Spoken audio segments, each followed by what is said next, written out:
एक फोटो घर में आप लगाते हो और कहते हो हमारे गुरु महाराज हैं, उन्हें प्राण है क्या, उनमें जान है क्या, उनके हाथ पैर हैं क्या, वो बोलते हैं क्या? वो गुरु महाराज के तो कई भव बाकी है। मेरे गुरु महाराज हो या आपके गुरु महाराज हो, स्थानकवासी के गुरु महाराज हो के मंदिर के गुरु महाराज हो, या तेरापंथी के गुरु महाराज हो या दिगंबरों के गुरु महाराज हो, कई गुरु महाराजों को अगर भव भ्रमण बाकी है तो नरक में जाना पड़ सकता है।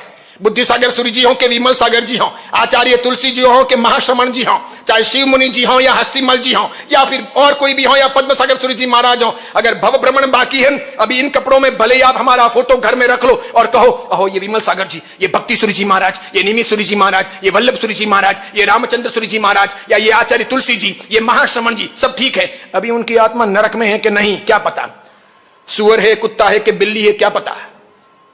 सुन रहे हो आप? भव भ्रमण बाकी है।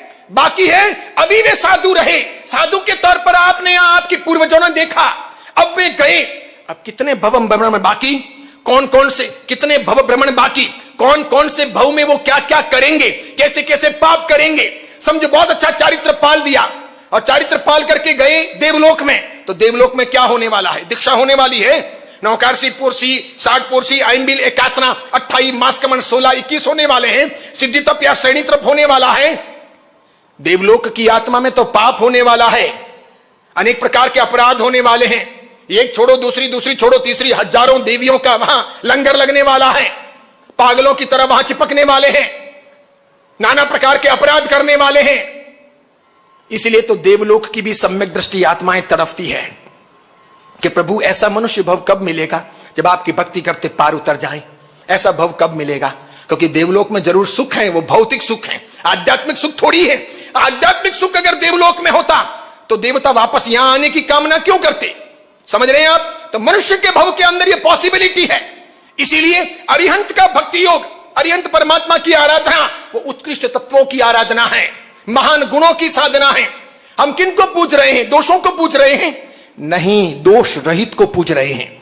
हम गुणों की पूजा कर रहे हैं, अच्छाइयों की पूजा कर रहे हैं। तीर्थंकर के पास में क्रोध नहीं होता, मान नहीं होता, माया नहीं होती, लोभ नहीं होता, लालसा नहीं होती, इच्छा नहीं होती, तृष्णा नहीं होती, आकांक्षा नहीं होती, अपेक्षा नहीं होती, लालसा नहीं होती, किसी प्रकार की आवश्यकता नहीं होती, कमी बेशी नहीं होती, पक्षपात नहीं होता, ऊंच नीच नहीं होती, निद्रा नहीं होती, अज्ञान नहीं होता, मिथ्यात्व नहीं होता, भय नहीं होता, शोक नहीं होता, मजाक नहीं होती, तुच्छता नहीं होती, हीनता नहीं होती, भूखमरी नहीं होती।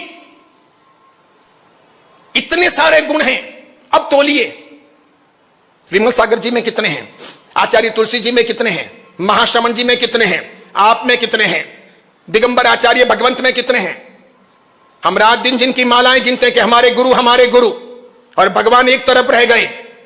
अमूर्ति पूजक परंपरा ने भक्ति योग, अमूर्ति पूजक परंपरा ने भक्ति योग को खंडित कर, तोड़कर या नेगेटिविटी कहला करके, फैला करके इतना बड़ा असंख्य आत्माओं का नुकसान किया है। बहुत भारी नुकसान हुआ है। नरक में जाने की व्यवस्था हो गई या नरक में भेजने की व्यवस्था हो गई। जो मूर्तियों को गालियां देते हैं, मूर्तियों को पत्थर कहते हैं, मूर्तियों के वहां पर पूजा करने को सर पटकना कहते हैं, सर फोड़ना कहते हैं, बताइए क्या गति होगी। मूर्ति साक्षात तीर्थंकर की अनुभूति है, उनकी स्मृति है। अगर उनको ना माने तो गुरुओं की समाधियों को कैसे मानेंगे, उनके स्तूप को कैसे मानेंगे, उनके फोटो को कैसे मानेंगे, ज्ञान को ज्ञान कैसे मानेंगे? फिर तो फिल्मी कोई पत्रिका और पंच प्रतिक्रमण की किताब दोनों समान हो जाएगी। बहुत समझदारी का विषय है, बहुत गहरा भक्ति योग, इसके प्रति श्रद्धा हो। इसीलिए फूलों को चढ़ाना हो, प्रक्षाल अगर करना हो, धूप और दीपक अगर खेमना हो, साथिया अगर बनाना हो, फल निवेद्य अर्पित करने हो, इन सब के पीछे श्वेतांबर मूर्ति पूजक परंपरा में और दिगंबर परंपरा में एक एक बात का लॉजिक है, बेकार की बातें नहीं है, बहुत सुंदर अर्थ हैं। इन सब से भी स्थानकवासी तेरापंथी परंपरा रिक्त बन गई। इसीलिए देखो आज उनके पास तीर्थ नहीं, तीर्थ की यात्राएं नहीं, तो भी दूसरों को देखकर, दूसरों का सुनकर उनको तीर्थ यात्रा करने का मन होता है।